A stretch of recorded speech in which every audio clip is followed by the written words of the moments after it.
Imagine waking up tomorrow and your bank account shows zero. Not because you spent the money, not because someone stole it, but because the money itself just stopped working. That's exactly what happened in 1929. In a single week, Americans lost $30 billion. That's $500 billion in today's money. Gone, vanished, like it never existed. But here's the crazy part. Nobody physically took that money. There was no robbery, no war, no natural disaster. So where did it go? Today, we're going back to October 1929, the moment when everyone went broke at the exact same time. And by the end of this video, you'll understand why this could happen again tomorrow. Let's rewind. Before we dive in, we need to understand one thing. Money is just trust. Think about it. That dollar bill in your pocket, it's just paper. It only works because everyone agrees it has value. In the 1920s, America was riding high. They called it the Roaring Twenties. Everybody was making money. Factories were booming. Cars were selling. And for the first time ever, regular people, teachers, cab drivers, barbers, were investing in the stock market. But there was a problem nobody saw coming. Everyone was buying stocks with borrowed money. Let me explain this with a lemonade stand. Imagine you want to start a lemonade stand. It costs $100, but you only have $10. So you borrow $90 from your friend. If your lemonade stand makes $150, you're golden. You pay back the $90, keep $60, and you just turn $10 into $60. That's a 600% return. Sounds amazing, right?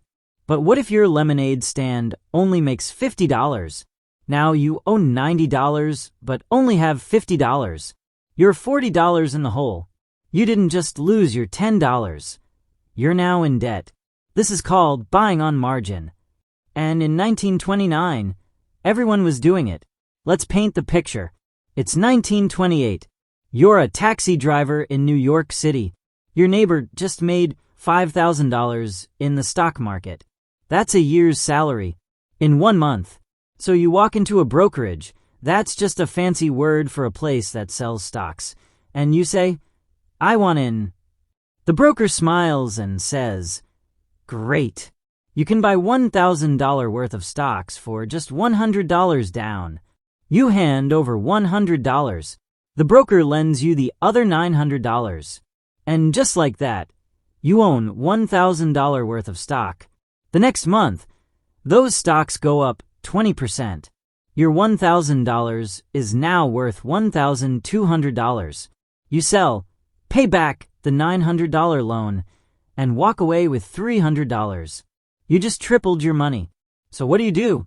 You do it again. But this time, you borrow even more. And you're not alone. Millions of Americans are doing the exact same thing. Here's where it gets dangerous. Stock prices aren't going up because companies are doing better.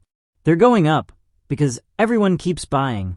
It's like a game of musical chairs. The music keeps playing, so everyone thinks they'll find a seat. But the chairs, they were never real. By September 1929, the stock market was a bubble. Prices were inflated by borrowed money and pure hype. Companies were worth 10 times what they should have been worth. And then someone hit pause on the music.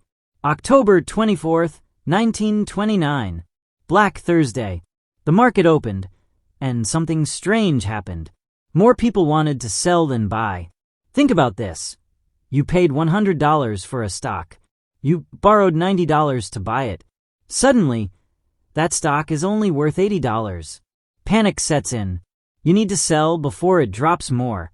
But everyone else has the same idea. Thousands of people are trying to sell at the same time. But there's nobody left to buy. The price drops to $60. Then $40.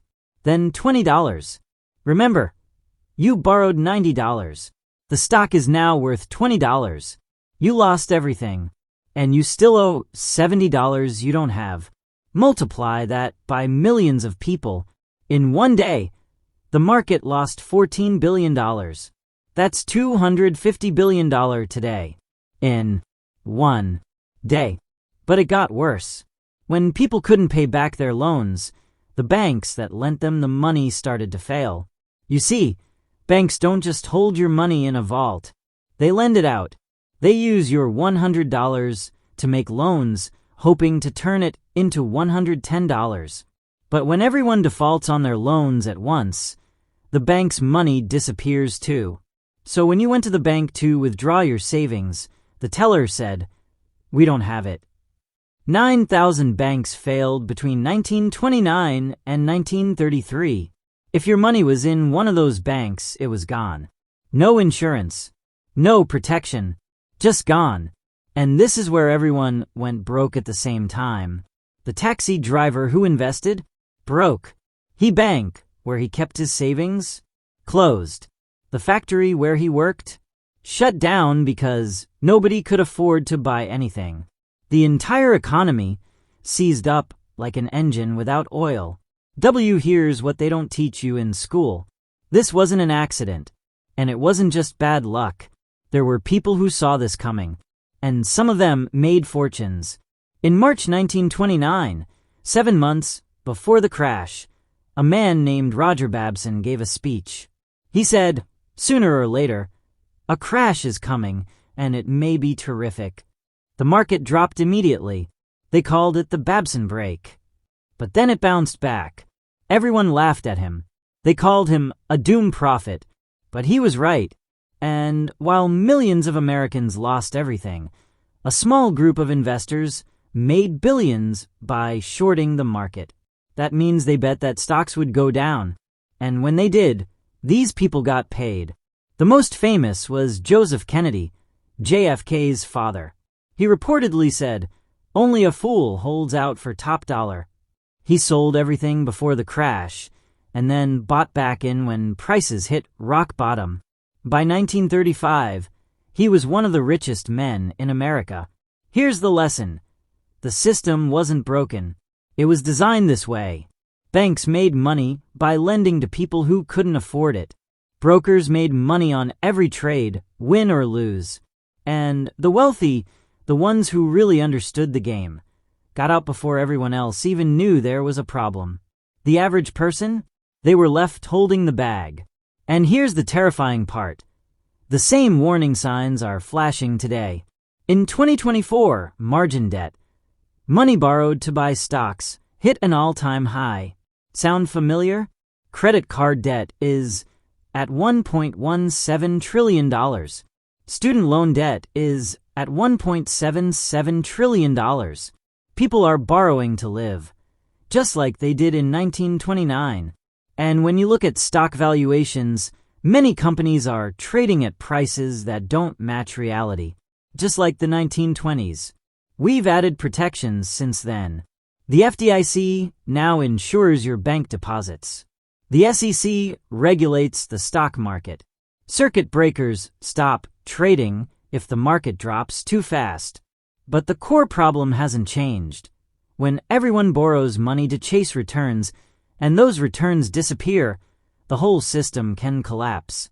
It happened in 1929. It happened again in 2008 with the housing market. And it could happen again. So why did everyone go broke at the same time in 1929? Because they were all playing the same game with borrowed money. And when the game ended, the debt didn't disappear. It just got transferred to people who couldn't afford it. The Great Depression lasted 10 years. Unemployment hit 25%. People stood in bread lines just to eat. Families lost their homes. An entire generation was scarred. And it all started because people thought the good times would last forever. Here's your takeaway. Money isn't magic. Markets aren't always rational. And when everyone's doing the same thing, that's usually the most dangerous time to join them. If you learned something today, hit that subscribe button. We break down the biggest financial events in history so you can see the patterns before they repeat. Because the best way to predict the future, understand the past. See you in the next one.